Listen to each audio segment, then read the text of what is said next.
आचार्य प्रमोद कृष्णम ने कांवड़ यात्रा के बारे में बात करते हुए कहा, सावन का महीना सनातन धर्म के लोगों के लिए तपस्या का महीना होता है और इसे अग्नि परीक्षा के तौर पर भी देखा जाता है। उनकी भावनाएं, उनकी आस्था और उनकी श्रद्धा, इन सब का ध्यान रखा जाता है। इसी बीच उत्तर प्रदेश की सरकार का इसका ध्यान रख रही है। वैसे तो यूपी में योगी आदित्यनाथ से पहले भी कई सारे मुख्यमंत्री रहे हैं, जिनमें अखिलेश यादव, मुलायम सिंह यादव और मायावती का नाम शामिल है।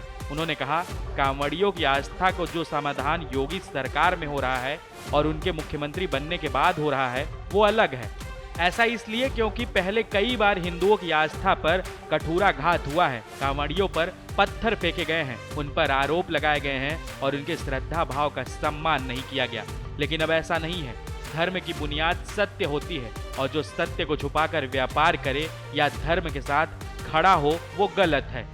आचार्य कृष्णम ने आगे कहा, तो कांवड़ की जो यात्रा है ये बहुत ही तपस्या के दिनों की यात्रा है और तपस्या के दिन है।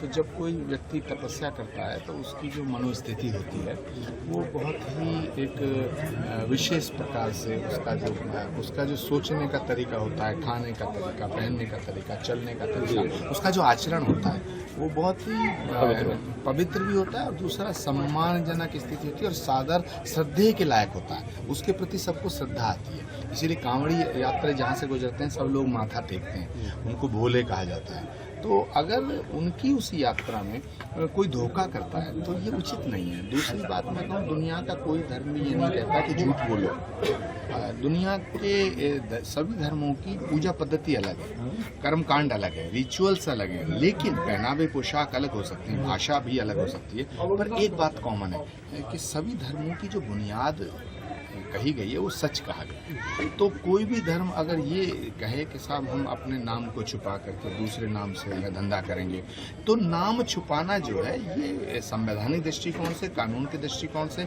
और राष्ट्रीय दृष्टिकोण से और आध्यात्मिक दृष्टिकोण से, मानवीय दृष्टिकोण से ये ठीक नहीं है।